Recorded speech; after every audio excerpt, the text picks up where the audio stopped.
I'm Hobbs, and you're I'm Hobbs, and you're watching The Underground Bunker on Bloodrock Media.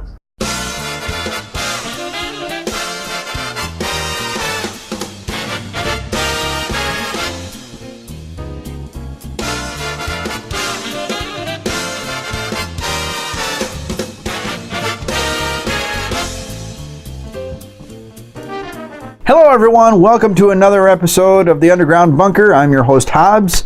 It's week 2 of 2018 and we are having a blast, aren't we? It's cold here. Anyway, you know what this is. It's a weekly web series where I showcase unsigned and underground music that I really think you ought to be paying attention to because, well, they rock. And we all need to be listening to more music that rocks, whatever the genre. This week's is all heavy music, and let's get right down to it. The first band I'm going to talk about today is a band that's been around for a long time, but they've never really garnered the fame of some of their colleagues, and for that reason, I give you Threat Signal.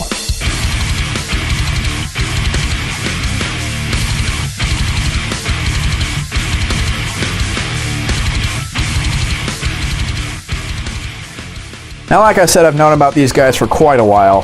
Ever since I first heard about them, I think it was like 2003, which is when they got their start. So I got on the train really, really quickly.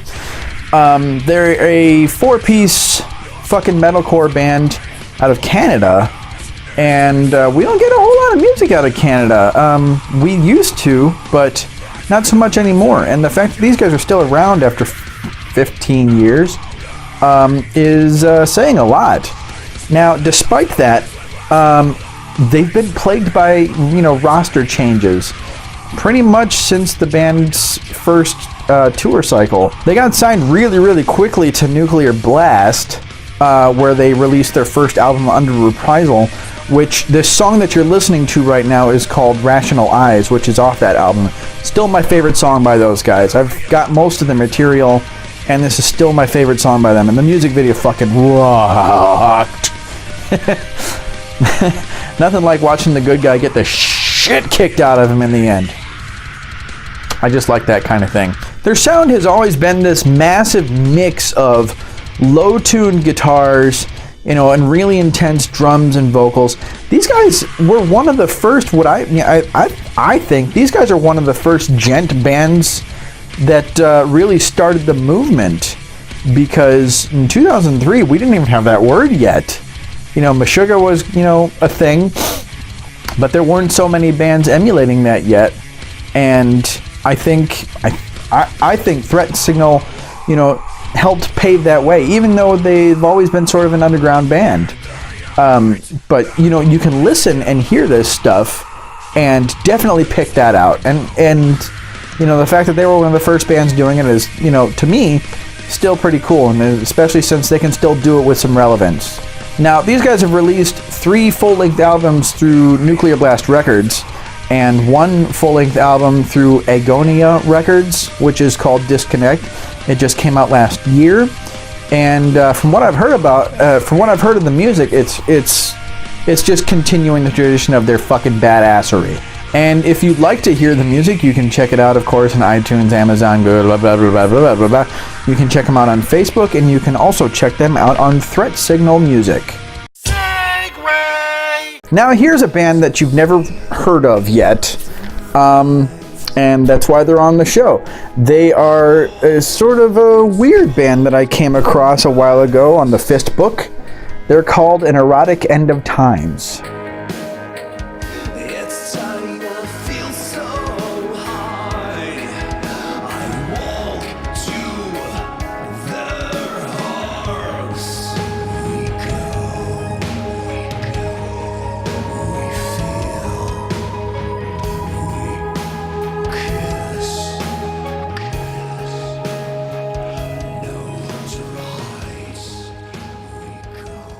Now, this is one of those weird things where, this band doesn't really do a whole lot live. I think last year they had 1 show, and that's just from what I saw on their Facebook.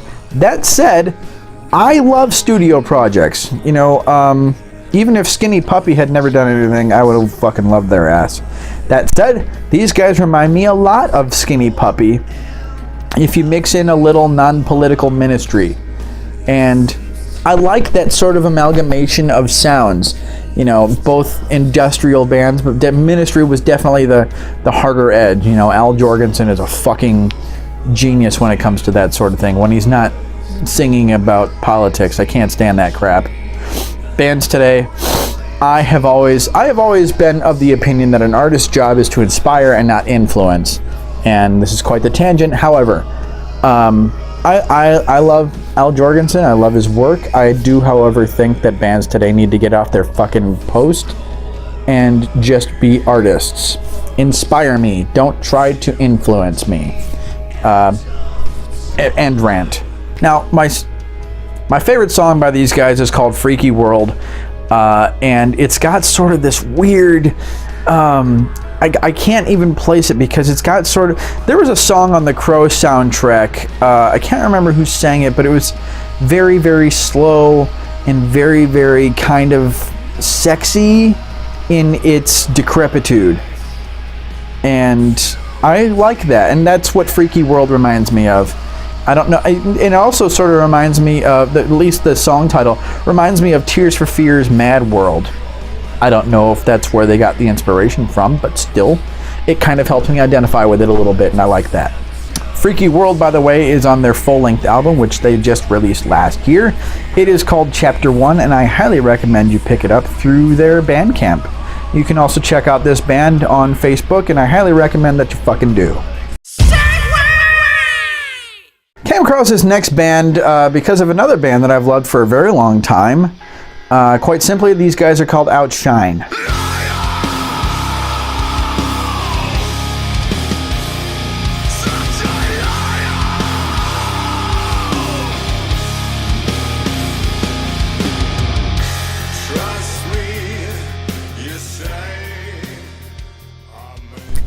Like I said, I found out about these guys through another band that I've liked for a very long time. They are called Transport League. And they are fronted by a guy named Julian, who told me about this band that he's also in. So it should surprise you very little that these guys are also from Gothenburg, Sweden. They're a four-piece band that started way the fuck back in 1996. And they you know, like Threat Signal, they have yet to really garner the fan base they deserve. I don't know if that's because they spent a lot of time inactive, which they did. But the sound that they have now and the motif that they're going for is very attractive, because it reminds me a little bit of like Typo Negative with some soil rubbed in there. The band, not the dirt. Now, I'm not the hugest fan of Soil. Their one big song was good and all that stuff, but I think their time has passed. But these guys sort of bring in that grit without making it boring by adding some, very low-tuned kind of melancholy to the mix. And I love that. You don't hear a whole lot of Peter Steele-esque stuff anymore. So I was drawn to it immediately. Not to mention the fact that their videos fucking rock. Now the song you're listening to is called Liar. The video, which you saw in the beginning of this clip, was just released last week, actually. And the song just continues the band's sort of... They're the overall kind of sullen but rock feel. And I am really, really enjoying what they're doing. And can't wait to hear more. Speaking of can't wait to hear more, their album, which they're coming out with very soon, is called 1313. It will be released February 23rd. And Julian, if you were watching, get me a fucking copy, please. You can also check these guys out on Facebook, just like every other band in the world today. And I highly recommend that you do. You can get their music pretty much anywhere you can find music. And these guys are definitely worth checking out. And they also have a .com, which is outshineofficial.com. Do yourself a favor, people. Check out Outshine. This next band is one of the bands that I really only found out about recently, and they were good enough. They were so good that they immediately moved to the top of my list. These guys are called Into the Flood.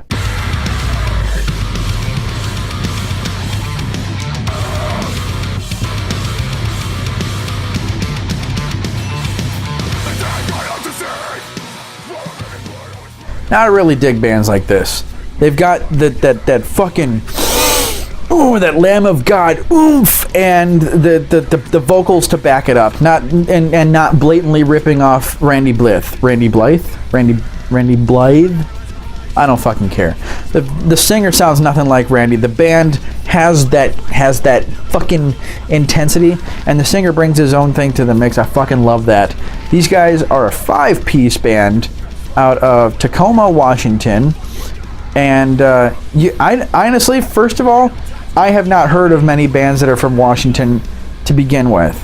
That whole area, I have not heard much out of them in a very long time, so it's quite refreshing for a band out of the West Coast, northern West Coast, to be doing what these guys are doing, especially in an area that, you know, gave us grunge. They started in 2011, did pretty damn well on their own, and then signed to Century Media, where they released their first disc, which is called Vices. And they released that one through Century Media, and then they got dropped. And I think that was a bad move on Century Media's decision process. You know, record labels want to do that kind of thing. They just love fucking shit up for lots of people. What the fuck are you doing, sweet my cat? What the So because of that, they're currently unsigned, and I think they really need to find another record label. I think another record label needs to find them. They just released a new single called Lockjaw, which you're listening to right now. It fucking rocks. The video for it is really, really good, and the song I just think is quite on the offense. Not offensive as in like I'm pissing you off. Offensive as in like a fucking football team running at your ass. Now, aside from the new video, they're not really doing a whole lot right now, except to say that they released a video on their Facebook page not too long ago suggesting that they are working on new music with the original roster, which is the first time that they've done this since the Vices tour. So it'll be really interesting to see what they come up with next, especially if Lockjaw is any indication. There's some serious shit afoot, and I can't wait to hear it, guys. Nice work. So, like I said, they're not doing a whole lot right now. No gigs scheduled or anything like that. But you can check them out on their Facebook, and you can check them out on Reverb Nation. Check them out. Segway. Now, I've known about this next band for a very long time. Ever since I played with them, I think it was over like 10 years ago at this place called The Garage in Minnesota. These guys are called Gabriel and the Apocalypse.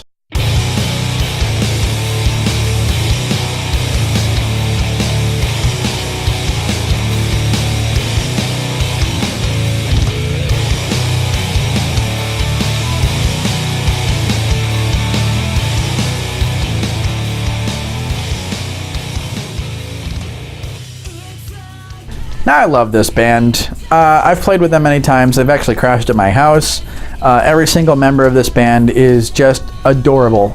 They're a 5-piece sort of goth industrial band out of Minneapolis, Minnesota, which if you are not from the Midwest doesn't really start the trends. We don't gain influence from any particular coast at once. The trends come in from both coasts, and we sort of use that as an amalgamation to make our own sounds. Gabriel and the Apocalypse is no exception to that rule.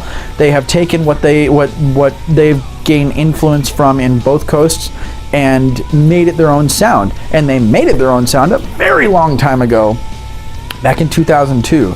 The fact that they are still doing this with several of the original members is a testament to, holy crap, that stinks, sweetie.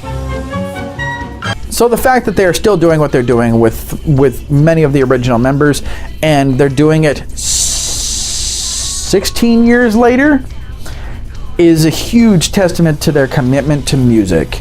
And speaking of commitments, their singer Lindy Gabriel, who started the band, by the way, with Jake LaCour, she's big into causes. And I am a huge fan of bands being artists. So Lindy is a prime example of that.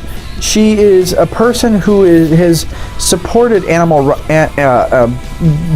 ethical treatment of animals for a long time. And I'm a huge fan of that, because not only am I a huge animal fan, but you know, I truly favor bands that can get behind a good cause. The cool thing about Lindy too is that she can do it without being a dick about it, where she will support these causes and tell you about them without saying you're a fucking moron if you eat meat. And you know, she and I have always been friendly about that, because while I'm a meat eater, she's a devout vegan. But we can, you know, have our differences and still be friends, which in this day and age is super rare, because if you are disagreeing with anybody, you are immediately called a name. And so I have always respected Lindy and the rest of the band because of that, because you can have a difference of opinion and still be professional, and she's awesome for that. Now, here's where the kicker is. While they have managed to retain some of their members, they've had a rash of roster changes over the years, not the least of which is the bassist. They've had quite a few of them, and they are actually currently looking for another one. I hope you guys find another one soon, because they need to get back out on the fucking road and come to Milwaukee. And you can also check them out on Facebook, iTunes, Google, Amazon, wherever you can find fucking music. I highly recommend that you do. And you can also check out their .com, which is GabrielInTheApocalypse.com. That's it for this week's episode of The Underground Bunker.